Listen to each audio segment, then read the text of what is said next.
UP में पांचवें चरण का रण फतेह करने के लिए सभी दलों ने प्रचार में पूरा जोर लगाया है। प्रचार थम चुका है, अब जीत हार की रणनीति बनाई जा रही है। रायबरेली, अमेठी सहित कई चर्चित सीटों पर इस चरण में मतदान है। फैजाबाद और कैसरगंज जैसी सीटों पर कांटे की टक्कर है। वही प्रत्याशियों की प्रतिष्ठा की लड़ाई तो कहीं दिग्गजों की साख दांव पर है। 2019 में 14 में से 13 सीटें भाजपा और एक कांग्रेस ने जीती थी। देखिए रिपोर्ट। यूपी में पांचवें चरण का रण, रायबरेली, अमेठी सहित कई चर्चित सीटें। फैजाबाद व कैसरगंज जैसी सीटों पर कांटे की टक्कर। प्रत्याशियों के प्रतिष्ठा की लड़ाई दांव पर साख। 2019 में 14 में से 13 सीटें भाजपा व एक कांग्रेस ने जीती। पिछले चुनाव में सपा बसपा गठबंधन के तहत सपा 7 लखनऊ, झांसी, बांदा, कौशाम्बी, बाराबंकी, फैजाबाद व गोंडा सीटें पर लड़ी थी, जबकि बसपा 5 मोहनलालगंज, जालौन, हमीरपुर, फतेहपुर व कैसरगंज सीटों पर लड़ी थी। 2 सीट अमेठी व रायबरेली में सपा ने कांग्रेस के समर्थन में प्रत्याशी नहीं उतारे थे।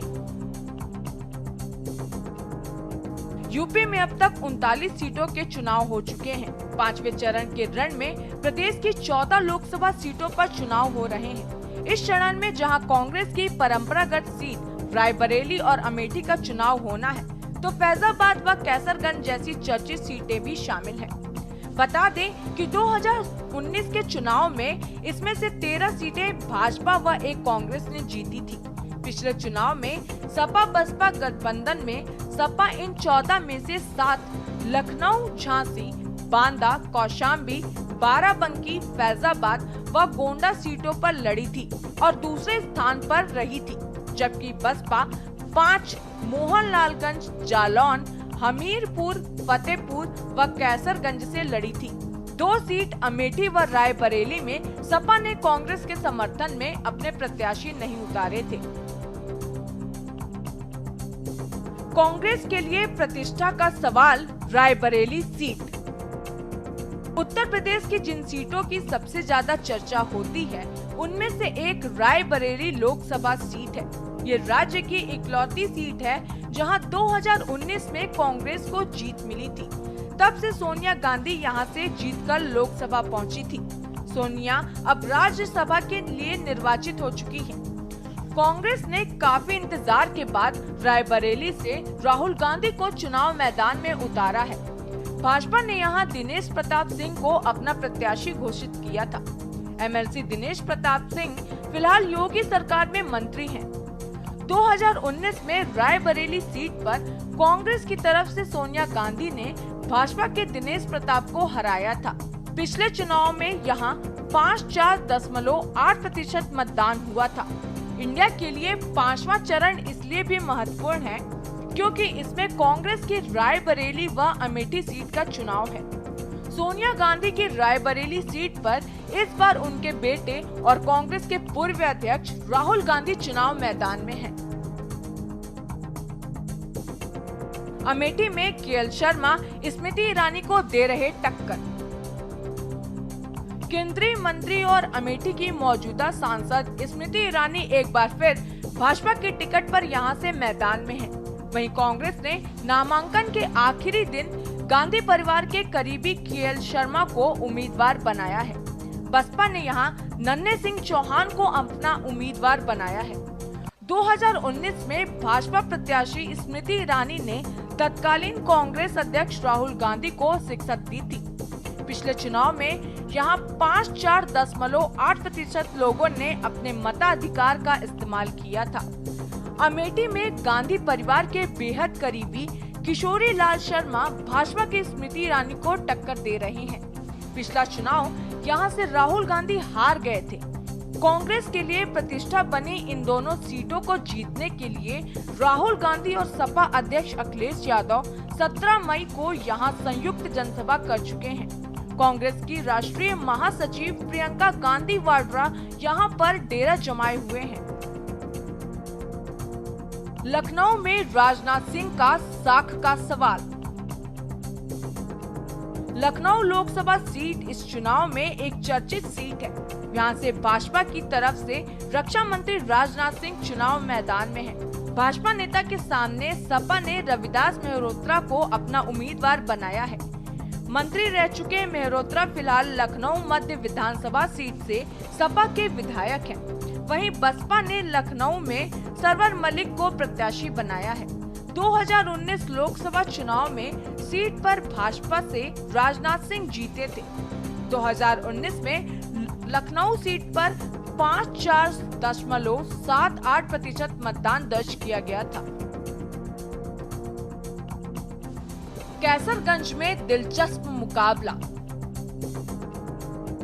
कैसरगंज सीट से भाजपा ने मौजूदा चुनाव में लंबे समय से विवादों में घिरे बाहुबली नेता बृजभूषण शरण सिंह के छोटे बेटे को टिकट दिया है। हालांकि राजनीतिक गलियारे में पहले से ही ऐसे कयास लगाए जा रहे थे।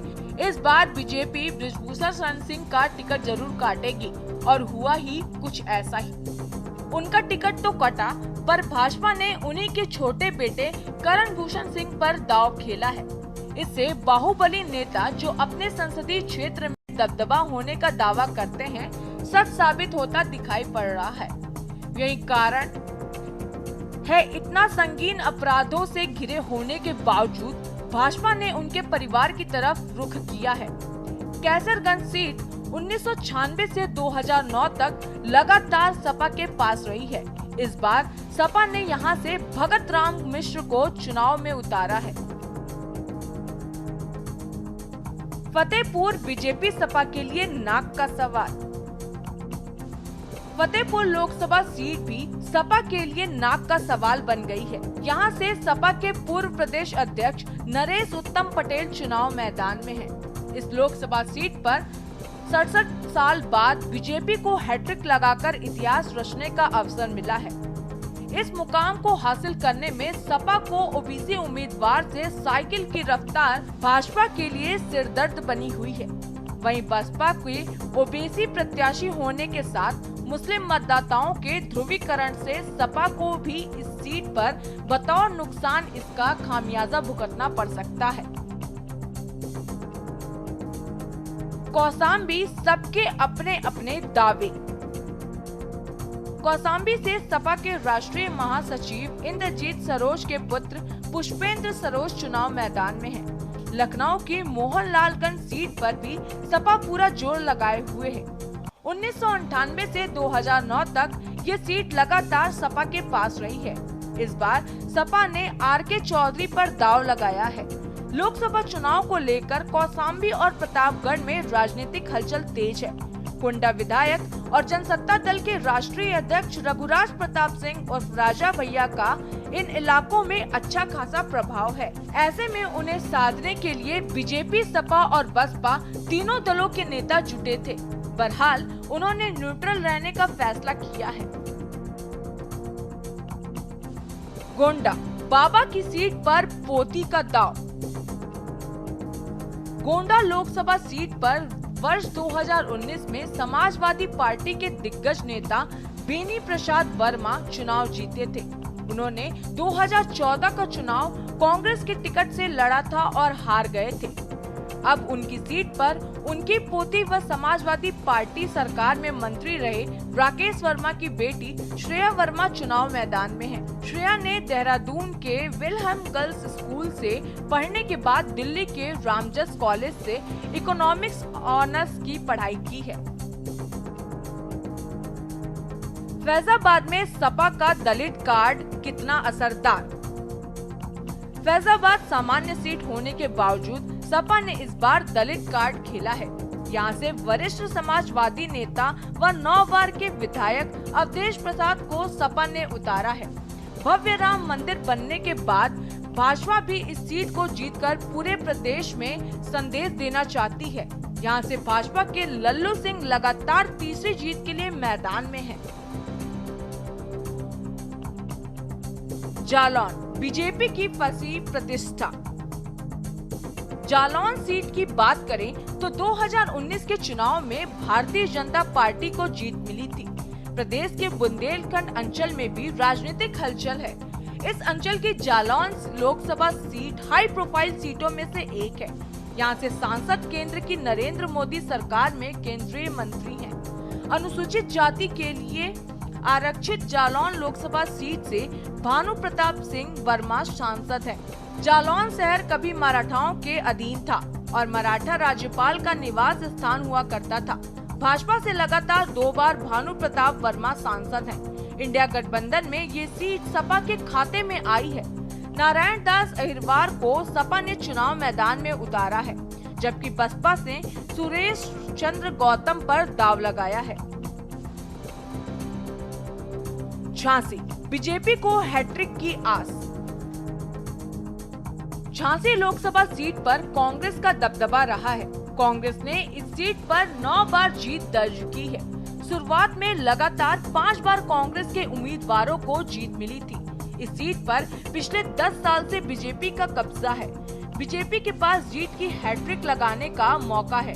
झांसी सीट पर यादव ब्राह्मण वोटर्स के अलावा कुशवाहा, कोरी और मुस्लिम वोटर्स की संख्या ठीक ठाक है। एनडीए की तरफ से बीजेपी ने मौजूदा सांसद अनुराग शर्मा को उम्मीदवार बनाया है, जबकि इंडिया गठबंधन की तरफ से कांग्रेस ने प्रदीप जैन आदित्य को मैदान में उतारा है। बीएसपी ने इस सीट से एडवोकेट राकेश कुशवाहा को उम्मीदवार बनाया है। चित्रकूट बांदा जातीय समीकरण हावी। चित्रकूट बांदा लोकसभा सीट पर इस बार भी विकास के मुद्दे पर जातीय समीकरण हावी है। इस बार भी इंडी गठबंधन से पूर्व मंत्री शिवशंकर पटेल और भाजपा से सांसद आर.के. सिंह पटेल चुनाव मैदान में हैं। दोनों ही पिछड़ी जाति से हैं। यही वजह है कि इस समय चुनाव का माहौल जातिवाद के रंग से सराबोर है। इस बार भाजपा ने विभिन्न दलों के लोगों को शामिल कर जातिवाद का समीकरण ध्वस्त करने की रणनीति बनाई है। हमीरपुर हैट्रिक के लिए जोर लगा रहे पुष्पेंद्र। उत्तर प्रदेश की हमीरपुर लोकसभा सीट चर्चा में है। यहाँ से कांग्रेस पिछले 35 सालों से कई चुनाव नहीं जीती है। पिछले 2 लोकसभा चुनाव से यहाँ पर बीजेपी जीतती रही है। 2014 और 2019 में बीजेपी के टिकट पर पुष्पेंद्र चंदेल ने जीत दर्ज की थी। 2024 के लोकसभा चुनाव में बीजेपी ने एक बार फिर से पुष्पेंद्र चंदेल पर भरोसा जताया है। इस बार चुनावी महासमर में लोधी जाति से आए नए चेहरे को लेकर अब यहाँ जातीय समीकरण तेजी से बदल रहे हैं। हमीरपुर महोबा संसदीय सीट पर किसी जमाने में ब्राह्मण बिरादरी से लोग ही सांसद चुने जाते थे। स्पेशल डेस्क के न्यूज़ इंडिया।